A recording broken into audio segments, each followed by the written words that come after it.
Bonjour et bienvenue sur Allo Finance TV. Un point vidéo, simplement pour répondre, on a reçu beaucoup d'appels et beaucoup de questions d'abonnés, donc d'investisseurs qui commencent à paniquer, qui nous demandent un petit peu si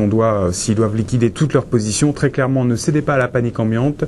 Pour vous expliquer notre point de vue sur cette forte baisse, alors très clairement, ça vient selon nous de fonds spéculatifs. On a certainement des gros investisseurs qui sont sur le marché et qui amplifient cette baisse, qui vont tout simplement chercher les éléments les plus faibles sur le marché. Et les éléments les plus faibles, c'est l'euro, c'est les pays périphériques, c'est les banques, c'est les assureurs. Donc très clairement, voilà, les investisseurs professionnels sont en train de massacrer ces valeurs et d'appuyer la baisse des marchés de manière à faire paniquer l'ensemble de la chaîne de valeur des investisseurs financiers. Et en bout de chaîne, on a forcément l'investisseur particulier qui se retrouve un petit peu démuni, sans forcément une information de fond sur ce qui peut se passer et les rumeurs qui peuvent tourner en salle de marché. Donc voilà un petit peu les éléments de déstabilisation. Si vous avez lu la presse ce matin, vous avez vu, on commence à de nouveau voir certaines images de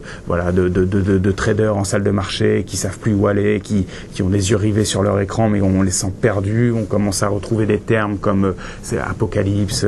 la fin du système financier. Des termes très clairement qui démontrent bien qu'on est dans une situation où on a une amplification donc de cette ambiance un petit peu de fin du monde, ce qui accentue forcément la panique, ce qui alimente cette panique et donc alimente la baisse des marchés. Pour vous expliquer un petit peu le mécanisme de la baisse, en tout cas c'est notre point de vue, voilà, comme je vous l'ai dit, c'est très clairement des investisseurs professionnels qui appuient la baisse, qui à partir de techniques à effet de levier ou d'empreintes type, donc la SRD, vendent massivement le marché, à travers des futurs également. Donc très clairement, on joue fortement la baisse, les investisseurs institutionnels, donc professionnels, alimentent cette baisse de manière à faire paniquer l'ensemble des investisseurs. En bout de chaîne, on a l'investisseur particulier qui commence à paniquer et qui commence à brader ses titres et donc à vendre certaines valeurs qui sont injustement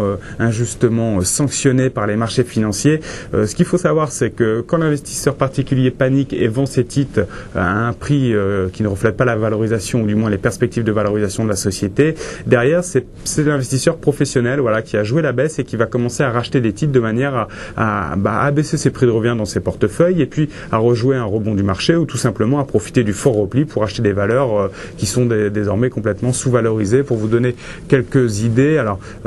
par exemple AXA en 7 jours a perdu 15%, donc on peut se poser la question, est-ce qu'on va en termes de trading pur, on n'a pas une opportunité d'acheter AXA? Donc je vous l'incite pas à le faire dès maintenant, et ça sert à rien d'essayer de rattraper un marché qui est en train de corriger, qui souhaite aller voir plus loin. Néanmoins, il va falloir d'ici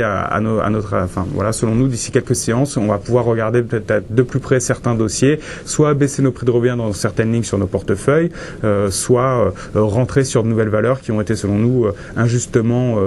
délaissées et complètement appuyées à la baisse par les investisseurs. Donc voilà, donc une morosité, une panique ambiante, n'y cédez pas, ne vendez pas bêtement toutes vos belles valeurs que vous avez en portefeuille, restez confiants, le marché ne va pas s'écrouler, du moins le système ne va pas s'écrouler, le marché peut aller voir plus bas, très clairement c'est possible parce que pour l'instant le marché est baissier, il faut selon nous ne pas paniquer, conserver des positions dans lesquelles on croit,